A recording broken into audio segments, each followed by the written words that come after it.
ဒီနေ့သပင်လေးတော့ညက်လာပါတယ်ဆိုင်နမဲတော့မပြောတော့ပါဘူးသူကကျမညက်ချင်တဲ့ပုံလေးရှိရပေါ့နော်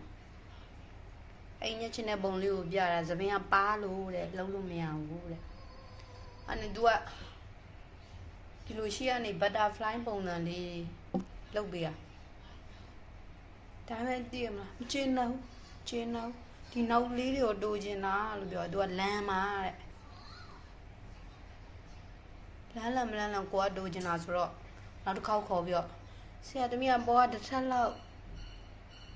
ပေါ်ကအတူညက်ချင်တာလို့နောက်တစ်ခေါက်ထပ်ပြောအဲ့နဲ့ဆရာလည်းနောက်တစ်ခေါက်ထပ်ညက်ပေးပါဆရာကိုမညက်သေးဘူးသူများကောင်းဟဲ့ဘာဘလို့ညက်မှလဲဘာညာကိုအာယုံမလာဘူးကိုစပင်းကြီးတာကြောကိုက်နေတာတင်မှာသူများကိုဘာညက်မှလဲဘာညက်မှလဲနဲ့နောက်ကျကြောကိုက်ပြီးသွားစပင်းအကြာကြီးကိုက်မှကျင်နဲ့အဲ့လိုကိုက်သွားတော့ပြီးသလွယ်လို့ထင်တယ်အဲ့ဒါနဲ့နောက်တစ်ခေါက်ခေါ်ပြီးတော့ဒီအပေါ်ကတူလေးတွေကိုပြန်ကိုက်လိုက်တာနှစ်ထပ်လိုပုံစံမျိုးပေါ့နော်သူကတော့ပုံသွင်းရမှာတဲ့ကျမတော့ပုံသွင်းရမှာပြင်းလို့သွင်းတော့